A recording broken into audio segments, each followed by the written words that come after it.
ಹಾವೇರಿ ಜಿಲ್ಲೆನಲ್ಲೇನೆ ಏನು ಕಳೆದ ವಾರ ನರೇಗಲ್ ನಡೆದಂತ ಘಟನೆ, ಲೋಹಿತ್ ಕುರುಬರು ಮತ್ತು ಅವರ ಸಂಗಡಿಗರ ಮೇಲೆ ಯಾವ ರೀತಿ ಒಂದು ಮಾರಣಾಂತಿಕ ಹಲ್ಲೆ ಆಗಿದೆ, ಕೇವಲ ಪಟಾಕಿ ಹೊಡೆದರು ಹೋರಿ ಬೆದರಿಸಕ್ಕೆ ಅನ್ನುವ ಕಾರಣವನ್ನು ಮುಂದಿಟ್ಕೊಂಡು ಕೊಲೆ ಮಾಡತಕ್ಕಂತ ಮಟ್ಟಕ್ಕೆ ಇವತ್ತು ಹೋಗ್ತಾ ಇದ್ದಾರೆ ಇವತ್ತು ಹಾವೇರಿ ಜಿಲ್ಲೆಯಲ್ಲಿ ಅಂತ ಹೇಳಿದ್ರೆ. ಮತ್ತೊಂದು ಕಡೆ ರಟ್ಟೆಹಳ್ಳಿನಲ್ಲಿ ಏನು ಶಿವಾಜಿ ರಾವ್ ಅವರು ಕಳೆದ ಹಲವಾರು ವರ್ಷಗಳಿಂದ ಪೆಟ್ಟಿಗೆ ಅಂಗಡಿ ನಡೆಸ್ಕೊಂಡ್ ಬರ್ತಾ ಇದ್ದಾರೆ. ಅವ್ರ ಮಗನು ಕೂಡ ಇಲ್ಲೇ ಇದ್ದಾರೆ, ಭರತ್ ಅವರು 60 ವರ್ಷದಿಂದ ನಡೆಸ್ಕೊಂಡ್ ಬರ್ತಾ ಇದ್ದಾರೆ ಪೆಟ್ಟಿಗೆ ಅಂಗಡಿನ. 100 ರೂಪಾಯಿ ಕೊಟ್ಟು 500 ರೂಪಾಯಿ ಕೊಟ್ಟಿದ್ದೇವೆ ಅಂತೇಳಿ ಕೆದರುಕೊಂಡು ಜಗಳ ಮಾಡಿ ಶಿವಾಜಿ ರಾವ್ ಮರ್ಮಾಂಗಕ್ಕೆ ಒದ್ದು ಕೊಲೆನೇನ್ ಮಾಡಿದ್ದಾರೆ. ಇದೇನೋ ವೈಯಕ್ತಿಕವಾಗಿ ನಡೆದಿರ್ತಕ್ಕಂಥ ಘಟನೆ ಅಂತ ನೀವು ಭಾವಿಸಬೇಡಿ. ಇದು ವ್ಯವಸ್ಥಿತವಾಗಿರ್ತಕ್ಕಂಥ ಷಡ್ಯಂತ್ರ. ಭರತ್ ಕೂಡ ಒಬ್ಬ ಹಿಂದೂ ಕಾರ್ಯಕರ್ತ, ಬಜರಂಗ ದಳದಲ್ಲಿ ಇವತ್ತು ಹಲವಾರು ವರ್ಷಗಳಿಂದ ಅವನು ದುಡಿತಾ ಇದ್ದಾನೆ ಸಂಘಟನೆಯಲ್ಲಿ. ಮತ್ತೆ ಇದು 3-4 ಬಾರಿ ಈ ರೀತಿ ಘಟನೆಗಳು ಅವರ ಅಂಗಡಿಗೆ ಬಂದು ನಡೆದಿರುವಂತದ್ದು, ಜಗಳ ಮಾಡುವಂತದ್ದು ಎಲ್ಲವೂ ಕೂಡ ನಡೆದಿದ್ದಾವೆ, ಏಕಾಏಕಿ ಆಗಿರ್ತಕ್ಕಂಥದ್ದಲ್ಲ. ಹಾಗಾಗಿ ಇವತ್ತು ಇಂಥ ಗಂಭೀರವಾಗಿರ್ತಕ್ಕಂಥ ಘಟನೆ ನಡೆದಿದೆ.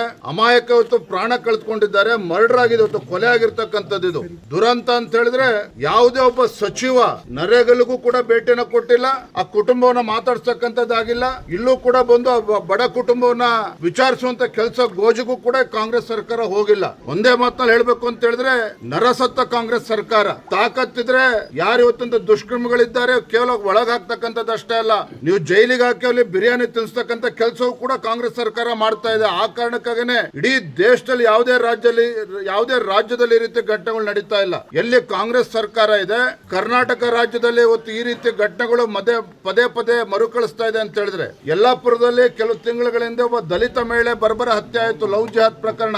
ಅಲ್ಲೂ ಕೂಡ ಯಾವನೊಬ್ಬ ಸಚಿವ ಹೋಗ್ಲಿಲ್ಲ. ಅಂದ್ರೆ ಎಲ್ಲೋ ಒಂದ್ ಕಡೆ ಕಾಂಗ್ರೆಸ್ ಸರ್ಕಾರದ ಅಲ್ಪಸಂಖ್ಯಾತರ ಓಲೈಕೆ ರಾಜಕಾರಣ ಎಲ್ಲಿಗೆ ಬಂದ್ ಮುಟ್ಟಿದೆ ಅಂತ ಹೇಳಿದ್ರೆ, ಇಂತ ಒಂದು ಮತೀಯ ಶಕ್ತಿಗಳಿಗೆ ಒಂದು ಧೈರ್ಯ ಹೊತ್ತು ಬಂದಿರುವಂತದ್ದು. ಪ್ರಿಯಾಂಕಾ ಖರ್ಗೆ ಅವರು ಇವತ್ತು ಅಮೆರಿಕ ಬಗ್ಗೆ ಮಾತಾಡ್ತಾರೆ, ರಷ್ಯಾ ಬಗ್ಗೆ ಮಾತಾಡ್ತಾರೆ, RSS ಬಗ್ಗೆ ಮಾತಾಡ್ತಾರೆ. ತಾಕತ್ತಿದ್ರೆ ನಿಮಗೆ ಒಬ್ಬ ಗೃಹ ಸಚಿವರಾಗಿ ಹೇಳ್ತಾ ಇದ್ದೇನೆ, ತಾಕತ್ತಿದ್ರೆ ಯಾರು ಇವತ್ತಿಂತ ಘಟನೆಗಳಲ್ಲಿ ಇವತ್ತು ರಾಜ್ಯದಲ್ಲಿ ಪದೇ ಆಗ್ತಾ ಇದೆ ಅಂತವ್ರನ್ನ ಯಾವ ರೀತಿ ಎಡೆಮುರಿ ಕಟ್ಟಬೇಕು ಆ ಕೆಲಸವನ್ನ ಮಾಡಿ. ಇಂಥ ಬಡ ಕುಟುಂಬಕ್ಕೆ ಇವತ್ತು ಸಂತೋಷ, ಇವತ್ತು ಭರತ್ಗೂ ಕೂಡ ಇವತ್ತು ಬೆದರಿಕೆ ಇದೆ, ಅವ್ರಿಗೆ ರಕ್ಷಣೆಯನ್ನು ಕೂಡ ಕೊಡಬೇಕು. ಪಾಪ ಬಡ ಕುಟುಂಬ, ಒಬ್ಳು ತಂಗಿನೂ ಕೂಡ ಇದ್ದಾರೆ, ಒಂದು ಅವ್ರಿಗೆ ಒಂದು ಸರ್ಕಾರಿ ನೌಕರಿನೂ ಕೂಡ ಕೊಡಬೇಕು, ಒಂದು ಕೆಲಸವನ್ನು ಕೂಡ ಕೊಡಬೇಕು, ಪರಿಹಾರವನ್ನು ಕೂಡ ಕೊಡಬೇಕು. ಇದನ್ನ ಮಾಡೋದ್ ಬಿಟ್ಟು ನಿಮ್ ಯೋಗ್ಯತೆಗೆ ಬಂದಿಲ್ಲ ಕುಟುಂಬನ ಭೇಟಿ ಮಾಡ್ತಕ್ಕಂಥ ಪುರುಸೊತ್ತು ನಿಮಗೆ ಸಿಗ್ತಾ ಇಲ್ಲ ಸಚಿವರುಗಳಿಗೆ, ಸರ್ಕಾರಕ್ಕೆ ಮುಖ್ಯಮಂತ್ರಿಗಳಿಗೆ ಪುರುಸೊತ್ತಿಲ್ಲ.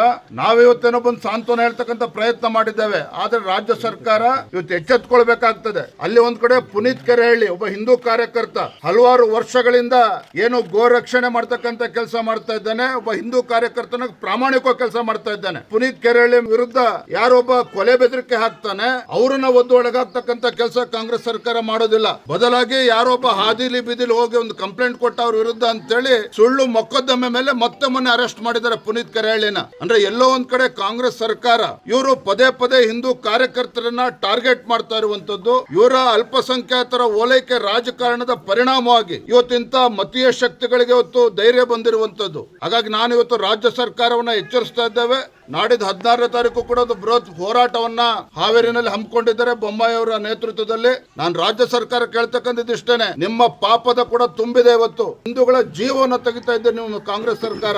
ಎಲ್ಲ ಒಂದ್ ಕಡೆ ನಿಮ್ಮ ಪಾಪದ ಕೂಡ ತುಂಬಿದೆ, ಅದಕ್ಕೆ ತಕ್ಕ ಪಾಠವನ್ನ ಮುಂದಿನ ದಿನದಲ್ಲಿ ಕಲಿಸ್ತಾರ. ಕೇವಲ ಅಲ್ಪಸಂಖ್ಯಾತರ ಓಟನ್ನ ತೆಗೆದುಕೊಂಡು ನೀವು ರಾಜ್ಯದಲ್ಲಿ ಅಧಿಕಾರಕ್ಕೆ ಬಂದಿಲ್ಲ, ಹಿಂದೂಗಳು ಕೂಡ ನಿಮ್ಗೆ ಓಟನ್ನ ಕೊಟ್ಟಿದ್ದಾರೆ. ಮಾನ್ಯ ಮುಖ್ಯಮಂತ್ರಿಗಳು ನಿಮ್ಮ ಬಂಡಾಟವನ್ನ ಬಿಟ್ಟು, ಬೂಟಾಟಿಕೆಯನ್ನ ಬಿಟ್ಟು ಹಿಂದೂಗಳಿಗೆ ರಕ್ಷಣೆ ಕೊಡುವಂತ ಕೆಲಸ ಮಾಡಬೇಕು ಅನ್ನೋ ಆಗ್ರಹವನ್ನು ಕೂಡ ನಾನು ಮಾಡ್ತಾ ಇದ್ದೇನೆ. ಹುಬ್ಳಿ ನೇಹ ಹತ್ಯೆ ಪ್ರಕರಣದಿಂದ ಹಿಡಿದು ಯಲ್ಲಾಪುರದ ದಲಿತ ಮಹಿಳೆ ಇರಬಹುದು, ಕೊಪ್ಪಳದಲ್ಲಿ ಗವಿ ಸದ್ದಪ್ಪ ST ವಾಲ್ಮೀಕಿ ಸಮುದಾಯಕ್ಕೆ ಸೇರಿರ್ತಕ್ಕಂಥ ಒಬ್ಬ ಬರ್ಬರ ಹತ್ಯೆ ಆಯಿತು, ಮೊನ್ನೆ ನರೇಗಲ್ಲಾಗಿದೆ, ಇವತ್ತು ರಟ್ಟೆಹಳ್ಳಿಯಲ್ಲಾಗಿದೆ. ಎಲ್ಲದಕ್ಕೂ ಕೂಡ ಕಾಂಗ್ರೆಸ್ ಸರ್ಕಾರದ ಹೊಣೆಗೇಡಿತನ. ಇಂಥ ದುಷ್ಟ ಸರ್ಕಾರ ಇಡೀ ದೇಶದಲ್ಲಿ ಎಲ್ಲೂ ಕೂಡ ನೀವು ನೋಡೋದಕ್ಕೆ ಸಾಧ್ಯ ಇಲ್ಲ. ಇಂಥ ಸರ್ಕಾರ ನಾನು ಇವತ್ತು ಮತ್ತೊಮ್ಮೆ ಹೇಳ್ತಾ ಇದ್ದೇನೆ, ಈಗಲಾದ್ರೂ ಕೂಡ ಎಚ್ಚೆತ್ಕೊಂಡು ಇವತ್ತು ಭರತ್ಗೂ ಕೂಡ ರಕ್ಷಣೆ ಕೊಡುವಂತ ಕೆಲಸ ಆಗಬೇಕು. ಏನೋ ನೆಪ ಒಡ್ಡು ಯಾರೋ 420ಗಳು ಹೇಳ್ತಾರೆ ಅಂತೇಳಿ ಅವ್ರ ಅಂಗಡಿಯನ್ನ ಖಾಲಿ ಮಾಡಿಸ್ತಕ್ಕಂಥ ಕೆಲಸ ಮಾಡಿದ್ರೆ ಇಡೀ ರಾಜ್ಯಾದ್ಯಂತ ಬಂದಿಲ್ಲಿ ಪ್ರತಿಭಟನೆ ಮಾಡುವಂತ ಕೆಲಸ ಸಂದರ್ಭ ಬರ್ತದೆ.